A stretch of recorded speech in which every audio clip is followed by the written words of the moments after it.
Les sujets du jour de la revue fiduciaire. Premier sujet de notre JT. Loyer insuffisant. Une SCI loue à son gérant et unique associé une villa d'exception qu'elle détient à Saint-Tropez pour 3 000 € par mois. L'administration refuse, lors d'un contrôle, la déduction des déficits fonciers déclarés par la SCI au motif que le loyer demandé est insuffisant. Faute d'éléments de comparaison, elle applique au prix d'achat un taux de rendement de 2,4% puis actualise la valeur locative sur les 3 années vérifiées pour aboutir à un loyer mensuel de plus de 17 000 €. Les juges saisis de l'affaire confirment le redressement. Dès lors que le loyer est manifestement anormal sans que des circonstances particulières puissent être invoquées par le propriétaire, l'administration est en droit de réintégrer dans les bases imposables la différence entre la valeur locative normale et le loyer convenu. Par ailleurs, étant donné le caractère exceptionnel du bien, une valeur locative déterminée en fonction de location de maison dans le département ne peut être retenue. La SCI n'établissant pas la vétusté du bien permettant de justifier une décote, l'évaluation de la valeur locative par l'administration est validée. Deuxième sujet de notre JT. APLD rebond et retraite complémentaire. Les salariés indemnisés au titre de l'activité partielle de longue durée rebond, APLD rebond, peuvent désormais bénéficier de points de retraite complémentaires Agirc Arrco dans les mêmes conditions que pour l'activité partielle de droit commun pour la durée d'application du dispositif.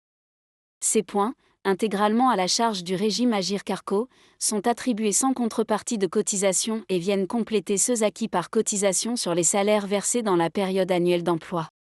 Pour mémoire, l'APLD rebond est conçue comme une modalité spécifique d'activité partielle, plus intéressante pour les salariés et les employeurs en termes d'indemnisation et de durée, mais avec en contrepartie des engagements de l'entreprise en matière de maintien dans l'emploi et de formation professionnelle. Troisième sujet de notre JT. Location de voiture. Le paiement en espèces désormais interdit. Pour rappel, un commerçant ne peut refuser un paiement en espèces sous peine d'une amende de 150 €. Cependant, dans certaines situations, le commerçant peut refuser le règlement en espèces et notamment lorsque le paiement est en devises étrangères, le paiement est réalisé avec plus de 50 pièces, qu'il y a suspicion de fausse monnaie ou de billets endommagés, l'appoint ne peut être fait et le client n'a pas suffisamment de monnaie. Le montant de la transaction est supérieur à 1 000 €. 15 000 € si le client ne réside pas en France et qu'il n'agit pas à des fins professionnelles. La loi du 13 juin 2025 visant à sortir la France du piège du narcotrafic introduit une nouvelle limitation au règlement en espèces.